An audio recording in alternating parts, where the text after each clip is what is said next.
along with hockey, pleated skirts, and hymn-singing, I considered mere school stuff. I reckoned it was time to put away these childish things when I began to think about applying to university. But I reckoned without my mother.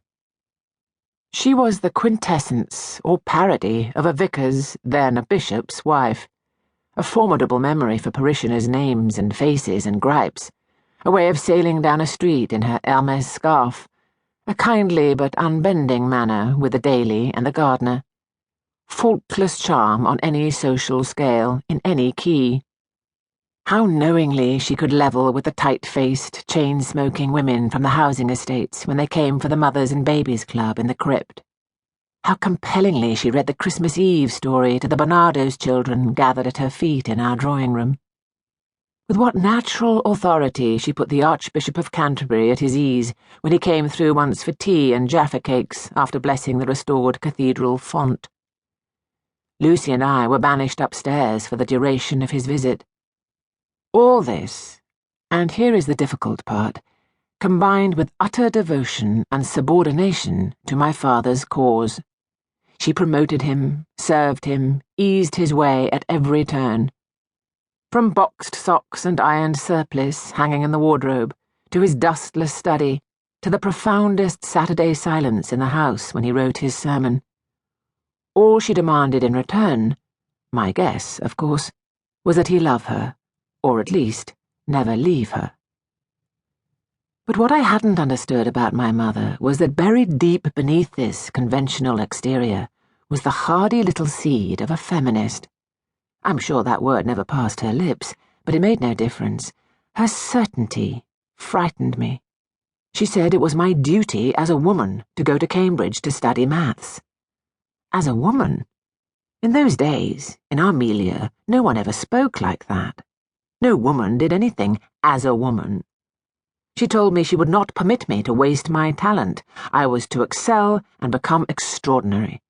I must have a proper career in science or engineering or economics. She allowed herself the world oyster cliché.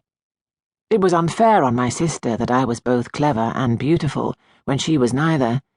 It would compound the injustice if I failed to aim high. I didn't follow the logic of this, but I said nothing. My mother told me she would never forgive me, and she would never forgive herself if I went off to read English and became no more than a slightly better educated housewife than she was. I was in danger of wasting my life. Those were her words, and they represented an admission. This was the only time she expressed or implied dissatisfaction with her lot. Then she enlisted my father. The bishop was what my sister and I called him. When I came in from school one afternoon, my mother told me he was waiting for me in his study. In my green blazer with its heraldic crest and emblazoned motto, Nisi Dominus Varnum, without the Lord, all is in vain, I sulkily lolled in his clubbish leather armchair, while he presided at his desk, shuffling papers, humming to himself as he ordered his thoughts. I thought he was about to rehearse for me the parable of the talents, but he took a surprising and practical line. He had made some inquiries. Cambridge was anxious to be seen to be opening its gates to the modern egalitarian world. With my burden of triple misfortune, a grammar school, a girl, an all-male subject, I was certain to get in. If, however, I applied to do English there, never my intention, the bishop was always poor on detail, I would have a far harder time. Within a week, my mother had spoken to my headmaster. Certain subject teachers were deployed and used all my parents' arguments as well as some of their own. And of course, I had to give way.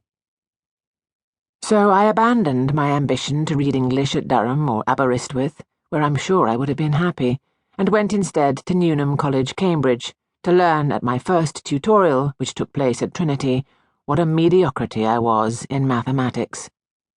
My Michaelmas term depressed me, and I almost left. Gawky boys, unblessed by charm or other human attributes like empathy and generative grammar, cleverer cousins of the fools I had smashed at chess, leered as I struggled with concepts they took for granted.